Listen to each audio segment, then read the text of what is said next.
was wearing my beanie, and now I'm not, obviously. Do you like the merch? Looks really good, hey? Right, vlog number 6.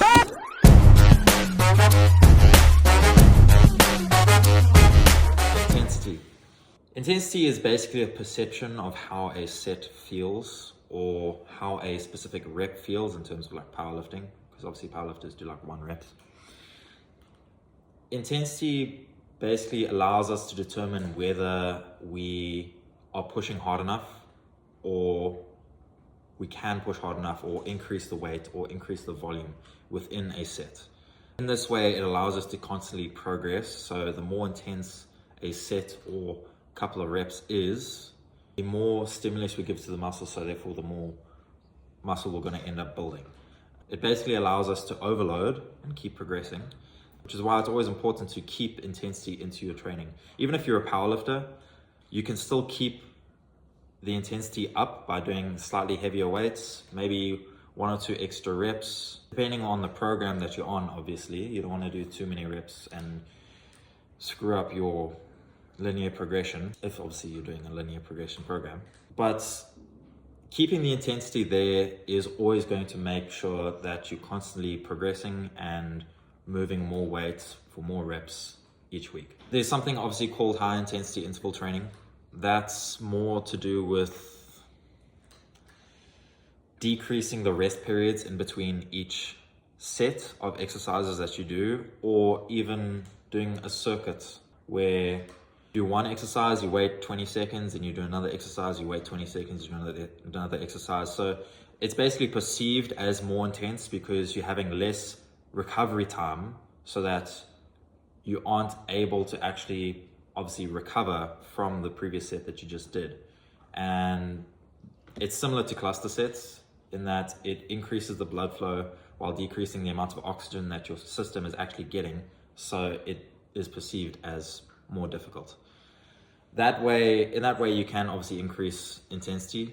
There's other ways of increasing intensity, obviously doing more volume work, doing more reps, increasing the weight obviously, but you don't really want to increase all of these different factors all at once, because if you do that, then your body basically gets into a shocked state and you're not going to be able to do as well as you would hope. It's best to actually just adjust one thing at a time, so either increase the volume, increase the weight, increase the amount of sets that you do for a specific exercise. Yeah, that's basically all you need to know for increasing intensity. When you feel like you are not really making progress after a couple of workouts, days, maybe a couple of weeks, and you feel like you kind of hit a plateau level, obviously ways to increase intensity is increase the volume, increase the weight, increase the sets and reps that you do for the exercise.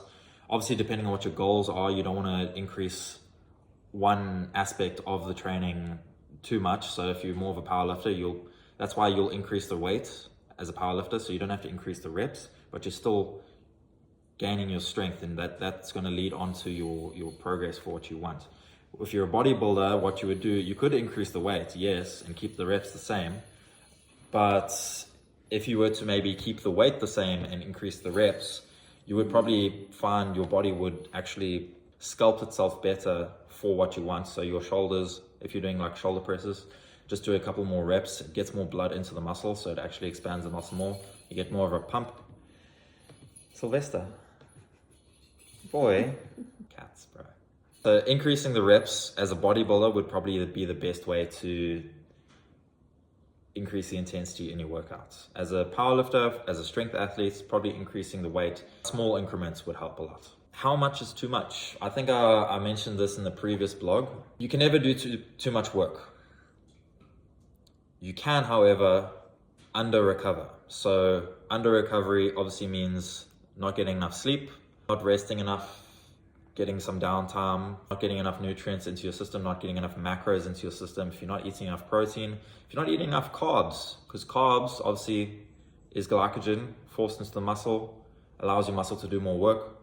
Carbs is very important for training, especially in prep when you're doing competitions, because you need those carbs, especially when you do a carb cycle, you need the carbs to actually fuel your workouts for those strength sets. Make sure you're getting enough sleep, make sure you're getting enough food, make sure you're recovering enough so that you're able to keep that level of intensity up for your workouts. Because if you're not able to recover properly, you're not going to be able to actually do the intense workouts like you want to.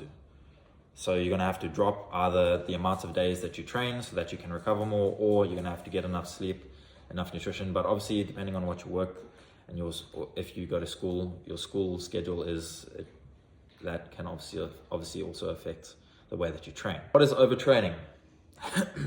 Similar to the previous question, how much is too much? Overtraining is you train so hard that now you haven't recovered enough, and so the fatigue from training so hard seeps into your everyday life. It seeps into your friendships, it seeps into your relationships, it seeps into your family and social life, it seeps into your work life. It basically affects everything. It makes you feel tired, makes you feel lethargic, makes you want to go take a nap instead of going out to get something to eat. It actually prevents you from wanting to eat more because you feel so tired. You don't have the energy to cook food.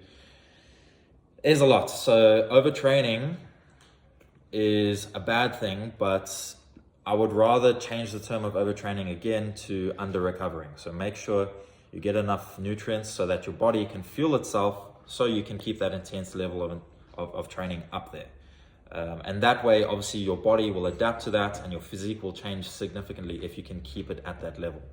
But if you don't get enough recovery, if you don't get enough nutrition, your body will not adapt and you will still stay in that fatigued state, that plateau state.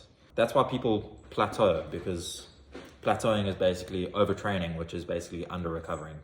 Yeah, but I think that's basically it for intensity. I know I've covered a lot of topics that I've previously talked about, and I will eventually cover these topics again in future videos, because basically with fitness, everything is interrelated, and one thing you do in your everyday lifestyle affects another thing that you do in your training. Everything is connected. So I'm probably going to repeat myself quite often, but you guys will just have to bear with me and understand that I'm trying to benefit you guys and explain everything so that it's understandable for you from your perspective. Yeah, guys, if you enjoy these videos, please give it a like. Go onto our website at heavymetallifting.co.za. It is a fantastic website. We've got coaching programs on there. We've got basic programs for powerlifters, bodybuilders, people who don't like going to the gym. You can just train at home. We've got obviously activewear. I'm wearing a compression shirt right now. It looks pretty freaking good, I'm not gonna lie. And check it out. Yeah, we've got groups on there, blogs. Go read about it. My blogs are actually better than my videos, unless you guys like watching these videos. Go follow us on social media, Heavy Metal Lifting, heavy_metal_lifting, Instagram, Facebook. What else have we got? YouTube, obviously watching YouTube, and TikTok. Yes, I forgot about TikTok. Anyways, I'll see you guys in the next video.